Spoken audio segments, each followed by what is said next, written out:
ఈ సాములు మాత్రం నా కోసం విజయవాడ నుంచి ప్రసాదం తీసుకొచ్చి ఇచ్చిండు. చిన్న సాము పెద్ద సాము ఇద్దరు కలిసి తెచ్చిండు. సాములకు మంచిగా మొన్న కూడా సాములు పోతుంటే నేను పోయినా, వాళ్ళు బాగా సంతోషపడ్డారు. నన్ను కూడా చాలా బాగా చూసుకున్నారు, సొంత మనుషులానే చూసుకున్నారు. నా కోసం అక్కడి నుంచి లడ్డు తీసుకొచ్చిండ్రు. మంచిగా అమ్మవారు మాల వేసారు, దుర్గమ్మ తల్లి మాల, విజయవాడ కనుక దుర్గమ్మ కానించి మనకు వచ్చిన ప్రసాదం.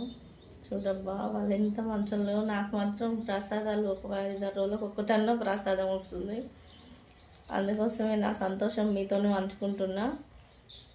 మా వాళ్ళు అయితే ఎంతమంది పోయినా కానీ మాలలు వేసినా కానీ నాకు తెచ్చేయలేదు. వీళ్ళు మాత్రం నాకు మాత్రం సొంతం ఒక అక్కలాగా చెల్లిలాగా తెచ్చేస్తారు. అందుకే నా సంతోషం మీతోనే పంచుకుంటున్నా ఎప్పటికప్పుడే. అంతే ఈ లడ్డు కూడా పెడుతుంది ఏంది అని అనుకోకూడదు. నా సంతోషాన్ని బాధ వచ్చినా కష్టం వచ్చినా మీతోనే పంచుకుంటున్నా.